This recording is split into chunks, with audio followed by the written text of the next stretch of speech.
Kita soroti dari kondisi jasa pertambangan juga nih Pak di semester 1 2025 seperti apa yang terjadi begitu ya? Bagaimana volatilitasnya di jasa pertambangan sendiri? Oke, terima kasih Mbak Maria. Yang pertama yang perlu saya jelasin bahwa jasa pertambangan bukan hanya di batu bara aja, tetapi ada nikel, ada boksit, ada emas, copper dan seterusnya. Tetapi memang yang paling tinggi adalah batu bara.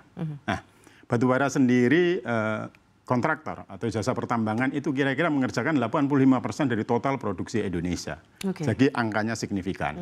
Nah, memang kalau kita perhatikan penurunan volatilitas harga yang mulai terjadi akhir tahun lalu sampai dengan katakanlah bulan lalu dan ini baru mulai bergerak naik sedikit, itu cukup signifikan buat kita.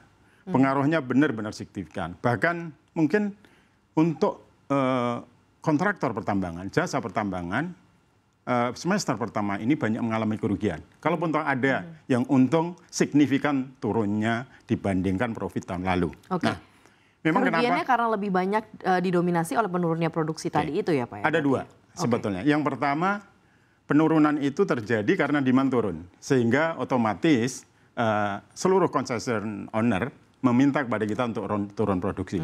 Tapi ada satu hal lagi. Apa itu satu hal lagi? Penurunan stripping ratio. Apa itu stripping ratio? Perbandingan antara tanah overburden yang digali dibandingkan batu baranya. Jadi pemilik tambang umumnya bukan hanya menurunkan produksinya, tetapi menurunkan stripping ratio. Untuk apa keperluannya? Supaya cost mereka turun, supaya bisa jual lebih bagus. Ya, jadi ada dua parameter. Satu penurunan produksi coal, tapi kemudian yang kedua parameter berikutnya adalah penurunan stripping ratio.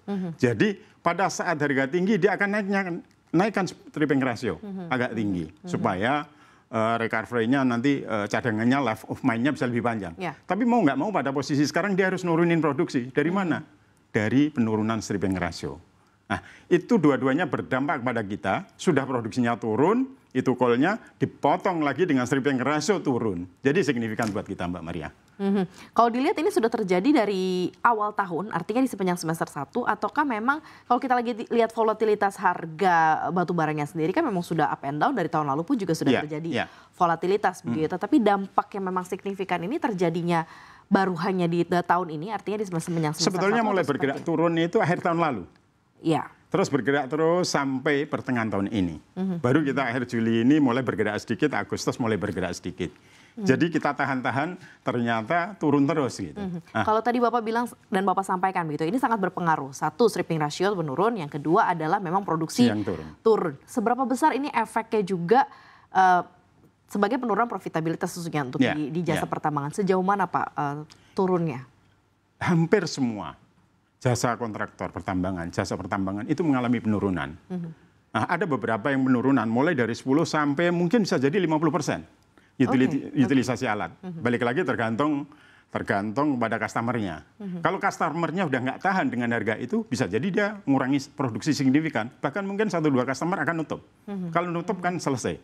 Tapi secara umum menurunnya signifikan antara 10 mungkin sampai 30-40%. Jadi itulah utilisasi alat jasa pertambangan akan turun signifikan gara-gara produksi dan stripping ratio yang diturunkan.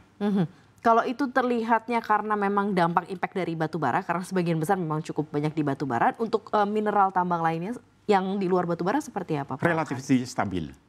Nikel cukup stabil, walaupun sebetulnya ada penurunan sedikit, tapi kembali kepada kebutuhan. Sebetulnya demand nikel kan akan naik. Smelter ada yang lagi proses konstruksi. Tetapi bahwa ada beberapa yang belum selesai, tetapi ada beberapa kemarin karena juga nikel. Misalnya harga juga turun. Dari 20.000 lebih sampai sekarang range-nya antara 14 sampai 16. Sehingga juga kebutuhan turun gitu. Nah, dari situ juga ada sedikit penurunan, tapi relatif stabil nikel. Boksit kalau kita lihat itu relatif stabil karena kita lihat smelter boksit alumina itu belum banyak.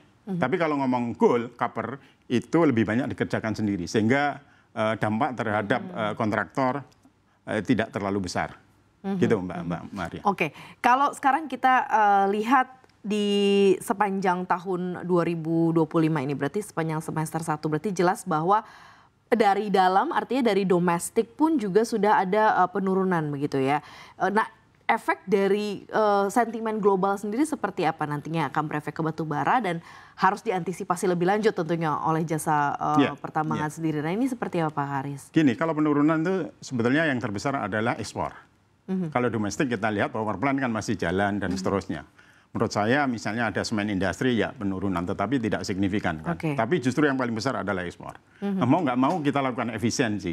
Jadi efisiensi bagaimana mau nggak mau mulai manpower, mau nggak mau ada pengurangan sedikit gitu kan. Tapi bagaimana menggunakan alat yang efisien, metode mining yang lebih efisien itu banyak kita lakukan. Bahkan termasuk milih-milih alat bagaimana yang efisien. Jadi banyak yang kita lakukan, mulai dari re-engineering, milih alat, bahkan kita bicara spare part itu kalau perlu produk yang murah mana. Nah kita cari-cari.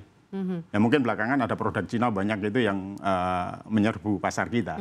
Dan itu memang faktanya begitu, untuk menurunkan cost yang mau nggak mau harus kita tanggung.